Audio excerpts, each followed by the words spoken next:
Honorable Minister and my dear friend, Excellencies, ladies and gentlemen, all protocol observed, it is a great pleasure for me to join this 6th Istanbul Mediation Conference. It is an important opportunity to consider how we approach mediation, one of our most important tools to reduce and end conflict. As the tragedy in Syria grinds on for an 8th year, with civilians paying the highest price, there could be no clear illustration of the importance of political solutions to conflict. Yesterday's first meeting of the Constitutional Committee was a landmark, a foundation for progress, and in itself, a clear success of mediation. I hope this will be the first step towards a political solution that will end this tragic chapter in the lives of the Syrian people, and also will create the opportunity for all Syrians to voluntarily return in safety and dignity to their places of origin, ending their status of refugees.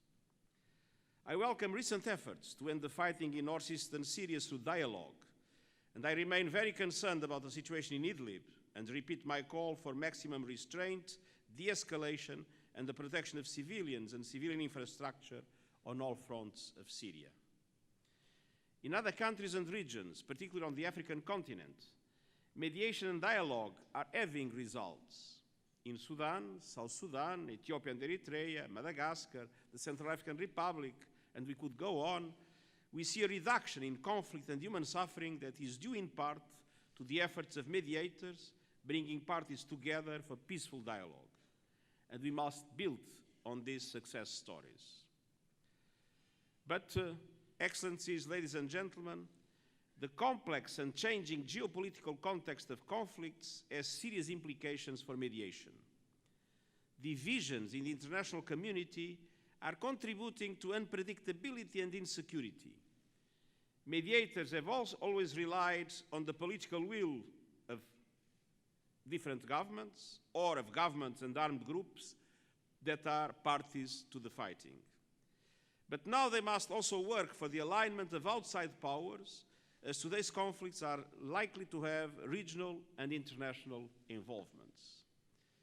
In many countries and regions, nationalists and extremists are exploiting divisions between people and to increase the risk of violent confrontation. And even in some peaceful societies, leaders are fueling tensions without care for the consequences. At the same time, armed groups in many conflicts are fragmenting. The resurgence of populism and the marginalization of minorities can contribute to isolation and radicalization, making people vulnerable to recruitment by extremists and terrorists. As the space for civil society comes under pressure, there is a danger of escalating instability, violence, and suffering. We are grappling with these challenges in Yemen, in Libya, the Sahel, the Horn of Africa, and elsewhere, and we need to mobilize mediation efforts at all levels to address them. Excellencies, ladies and gentlemen, mediation cannot wait for a military stalemate or a request for help. There is a need for mediation at all stages of the peace continuum, from prevention to peacekeeping, peace building and development, including between parties in protracted conflicts. We have witnessed these in the past mediation efforts from Cambodia to Central America that developed from contacts made when conflict was raging. And we are currently supporting dialogue between the national government of Papua New Guinea and the autonomous Bougainville government on the political future of Bougainville, using mediation as a preventive tool. Our peacekeeping operations and special political missions undertake vital conflict prevention and resolution work, including mediation. And my own good offices and those of my envoys aim to help parties peacefully resolve their differences. The High-Level Advisory Board on Mediation is providing advice on various political processes, and our standby team on mediation have supported talks from Afghanistan to South Sudan and Papua New Guinea to Syria. More broadly, mediation is part of our efforts to address both the root causes and the consequences of conflict, particularly at local level. Post-conflict peace building, including reconciliation, transitional justice, and reconstruction, is vital to prevent violence recurring. Sustainable development is an end in itself, but it is also one of the most effective tools we have to prevent and reduce conflict and to build a better future with new opportunities.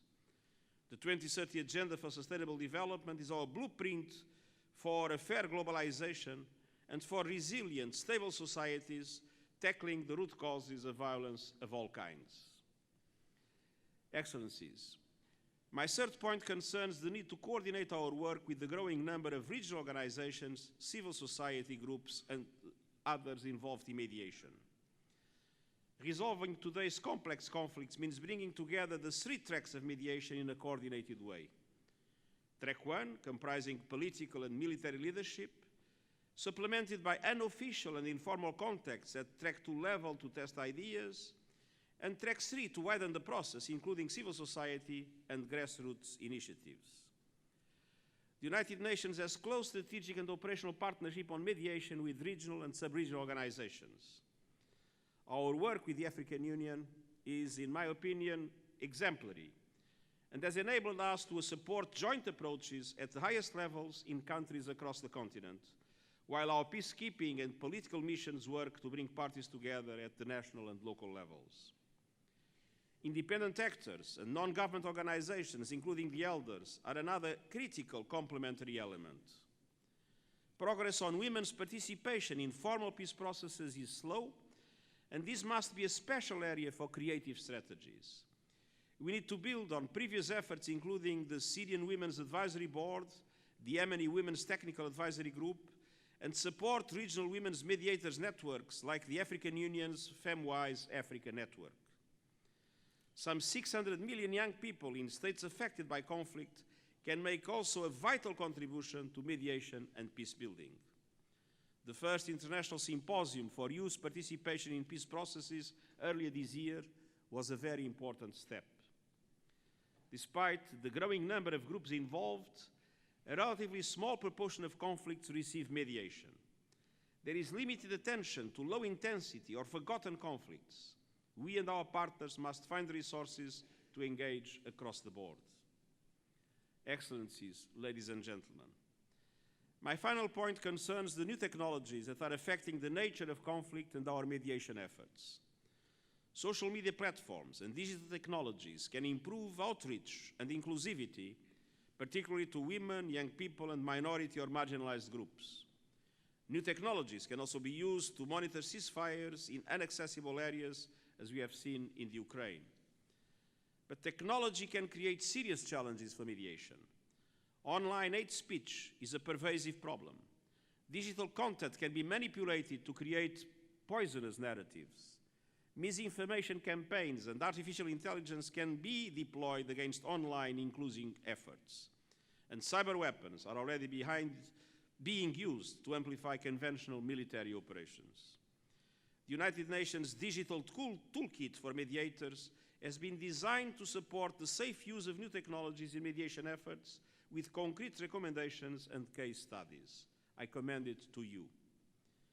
Communication between people will always be at the heart of successful mediation, but we must ensure this communication is as accurate, reliable, and secure as possible. Excellencies, ladies and gentlemen, one of the many tragedies of war is that it holds back individuals, communities, and societies for generations, preventing them from fulfilling their potential. Who knows what could have been achieved by the people of the world towards ending hunger and disease, providing education and opportunities for all, if war and recovery had not consumed so many lives and so much energy and resources. We must do all in our power to end the meaningless cycle of destruction and reconstruction. The United Nations was created almost 75 years ago to save the world from the scourge of war.